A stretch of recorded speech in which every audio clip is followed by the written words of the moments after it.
आज की वीडियो में बात करेंगे जमीन की धारा 32/38 के बाद। आपने कई बार इन धाराओं का नाम सुना होगा 32/38 या 34/35। ठीक है, तो ये भी बताएंगे ये धाराएं होती क्या हैं 32/38 या 34/35।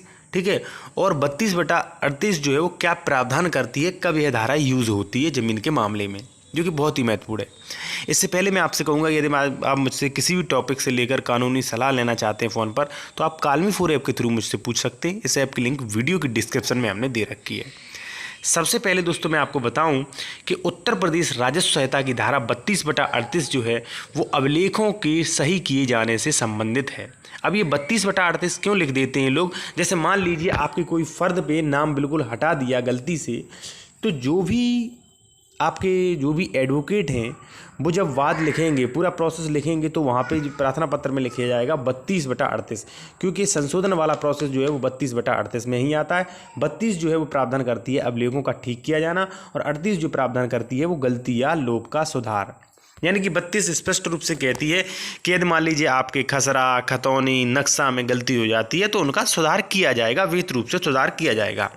और धारा 38 ये कहती है कि जो भी गलती या लोप का सुधार, ठीक है, तो उसमें पूरा धारा 38 से प्रावधान करती है कि पहले आप तहसीलदार को प्रार्थना पत्र दें, तहसीलदार जाँच करेंगे, फिर वो उपजिलाधिकारी को देंगे। ठीक है, और यदि मान लीजिए आपका ज़मीन के नक्शा से संबंधित अगर कोई मैटर है, आपका ज़मीन का नक्शा ही गलत बन गया है, तो उसे सुधारने की जो क्षमता जो होती है, उसे सुधारने की पावर जो होती है वो जिला कलेक्टर को होती है।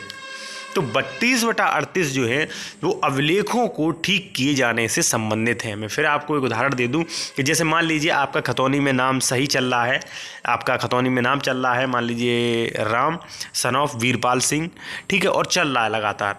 यदि मान लीजिए आप राम सन ऑफ राधे श्याम हो जाता है या वीरपाल की जगह अन्य कोई आता है, तो ये 32/38 का मैटर है, 32/38 के अकॉर्डिंग ही कार्रवाई होगी। या मान लीजिए आपका नाम राम सन ऑफ वीरपाल है और वो पूरी तरीके से ही जब अगली फ़र्द बनती है भूल बस लेखपाल द्वारा छूट जाता है, तो ये 32/38 का प्रोसेस है, और 32/38 से ही आपको कार्रवाई करनी पड़ेगी उत्तर प्रदेश राजस्व संहिता के अनुसार।